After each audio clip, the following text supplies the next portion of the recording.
Abraão e seu filho. A promessa de Deus e a fé de Abraão.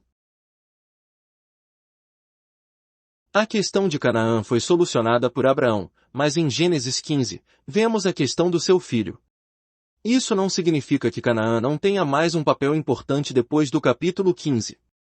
Apenas significa que o enfoque não está mais sobre Canaã, mas na descendência. A promessa de Deus.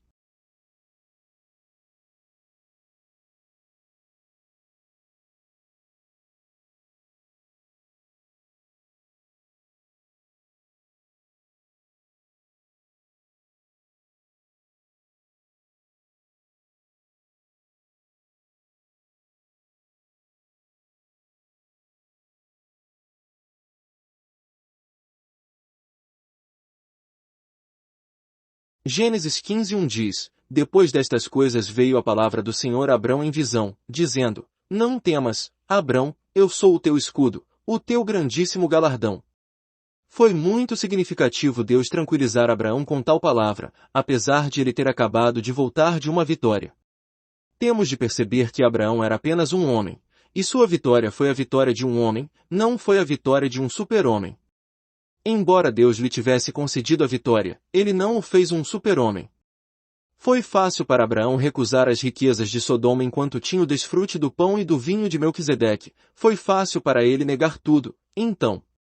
Mas após o momento da vitória, quando a empolgação e a animação acabassem, e ele no interior de sua tenda começasse a meditar, sem dúvida ficaria preocupado sobre o modo como ofender os 4 reis salvando Ló, e como ofender o rei de Sodoma recusando seus bens. Para ele era inevitável sentir algum medo. Podemos detectar isto pela palavra de Deus a Abraão. Deus sempre tem um motivo quando ele fala. Deus disse, não temas, porque Abraão estava com medo. Deus lhe deu 2 razões para não temer. Primeira, eu sou o teu escudo, ninguém mais poderia atacá-lo. Segunda, eu sou teu grandíssimo galardão, portanto, o que quer que Abraão perdesse, ele poderia encontrar em Deus. Deus estava confortando Abraão.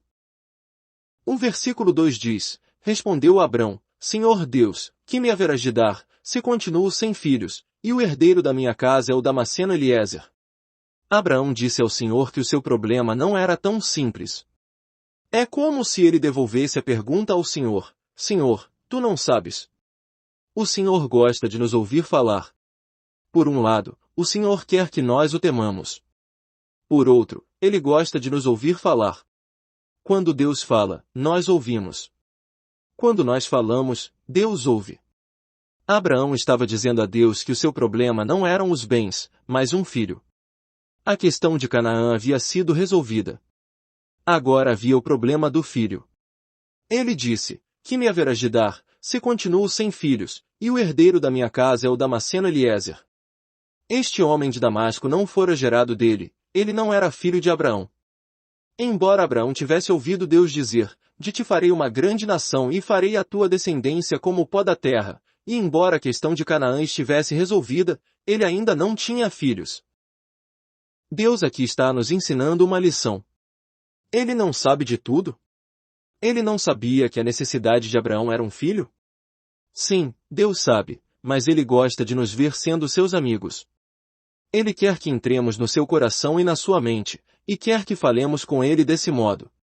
Abraão entrou na mente de Deus desse modo. Deus lhe prometera um filho, mas ele queria que o próprio Abraão pedisse o filho. Abraão estava dizendo que se Deus quisesse uma nação, ele teria de dar-lhe um filho, e o filho deveria ser nascido de sua casa, e não de qualquer outro lugar. A nação tinha de vir a existir por meio de um gerado dele, e não por meio de um comprado por ele. A nação deveria pertencer a seus filhos, não a seus servos. Abraão percebeu que nenhum de seus 318 servos treinados nem o Damasceno Eliezer poderia solucionar este problema. Ele necessitava de alguém gerado dele. Somente alguém gerado dele solucionaria o problema. Era isto que ele queria dizer quando falou com Deus. Abraão era de fato um amigo de Deus. Ele entrou no coração de Deus. Sem um filho, a terra seria vã e a promessa seria inútil para Abraão. Sem um filho ele nunca poderia receber as bênçãos. Esta percepção era resultado da obra de Deus em Abraão. Após Abraão falar, Deus não respondeu imediatamente. Ele permitiu que Abraão continuasse falando. Deus é muito bom para ouvir. O versículo 3 diz, disse mais Abrão, a mim não me concedeste descendência, e um servo nascido na minha casa será o meu herdeiro. Abraão justificado pela fé.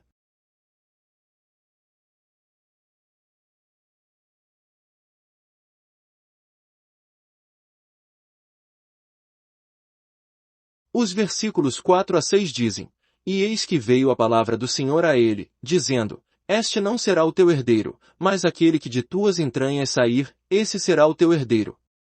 Então o levou fora, e disse, olha agora para os céus, e conta as estrelas, se as podes contar. E disse-lhe, assim será a tua semente. E creu ele no Senhor, e foi-lhe imputado isto por justiça. Esta é a primeira vez que a Bíblia fala de fé. Abraão é o pai da fé. Ele creu na palavra de Deus de uma maneira explícita, e Deus atribuiu-lhe isto para a justiça. Deus dissera a Abraão, aquele que de tuas entranhas sair, esse será o teu herdeiro. Isto nos mostra que o objetivo de Deus não é obtido por intermédio de muitas pessoas que ele ajunte, mas por meio daqueles que ele tem gerado. Aqueles que não são gerados de Deus não são contados, eles não podem cumprir o propósito de Deus. O propósito de Deus é cumprido por intermédio daqueles que ele tem gerado. Deus perguntou a Abraão se ele podia contar as estrelas no céu e disse-lhe que seus descendentes seriam tão numerosos quanto as estrelas. Abraão creu em Deus, e Deus atribuiu-lhe isto para a justiça.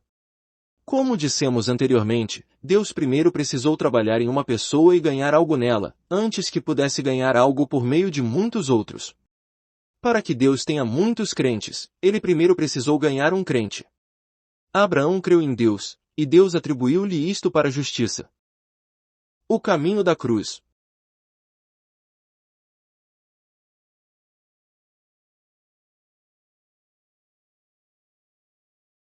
Devemos prestar atenção às seguintes palavras. Disse-lhe mais, eu sou o Senhor que te tirei de Ur dos Caldeus, para dar-te por herança esta terra.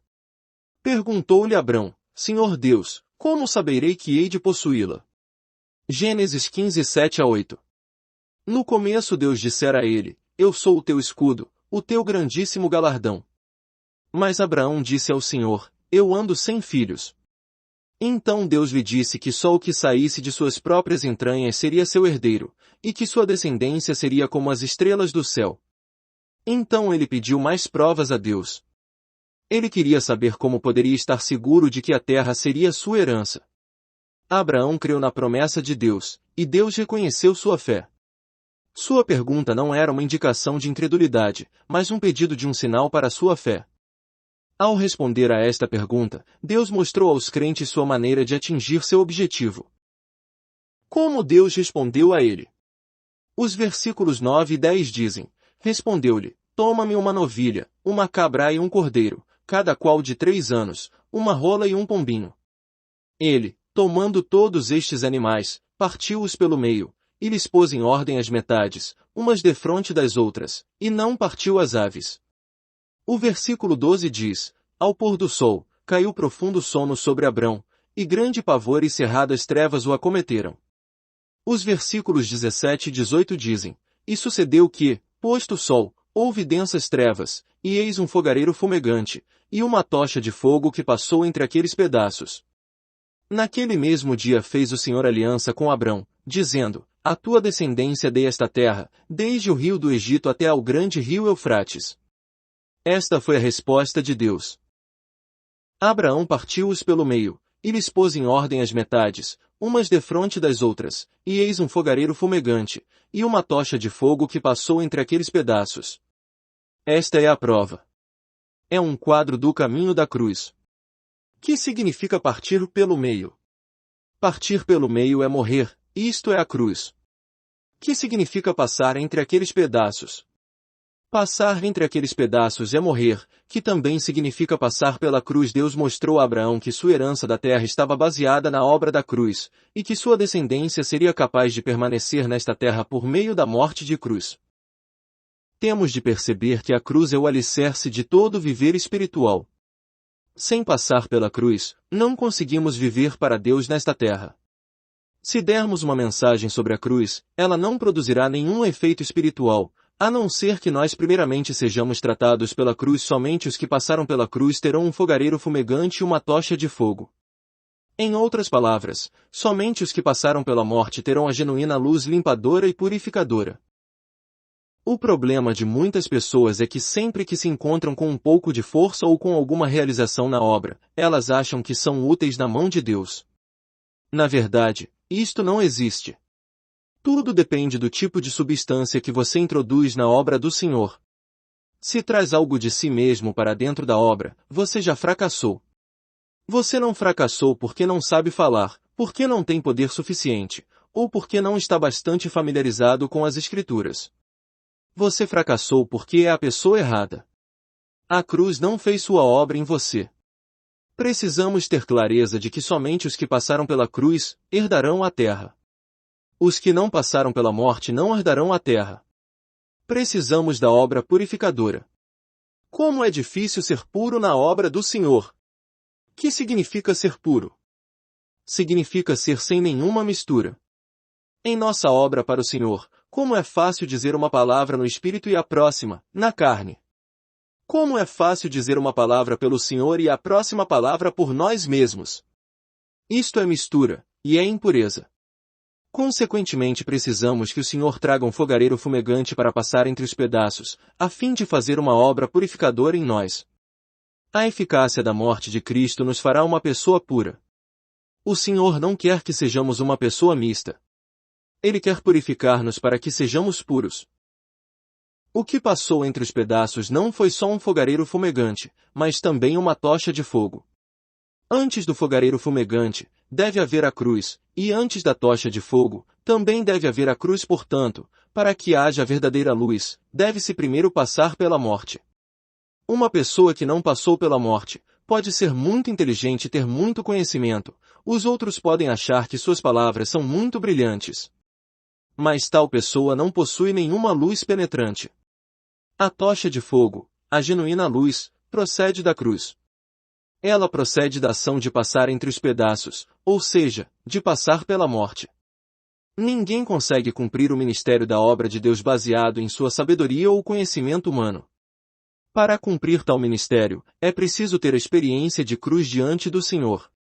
É fácil pregar a doutrina da cruz, mas esses versículos mostram-nos que somente os que conhecem e experimentam a cruz conseguem posicionar-se por Deus. Depois que Abraão partiu tudo pelo meio e pôs as metades umas defronte das outras, ele dormiu. Subitamente grandes trevas caíram sobre ele.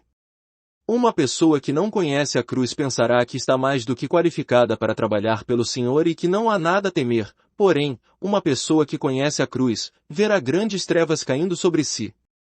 Ela perceberá que não consegue fazer nada e que é completamente incapaz de fazer qualquer coisa por si mesma.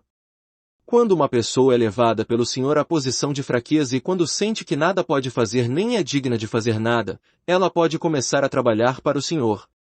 Quando realmente vemos que esta obra é a obra do Senhor e que somos inúteis, e quando vemos a santidade do Senhor e a nossa imundície, o Senhor começará a usar-nos. Como Abraão herdou a terra?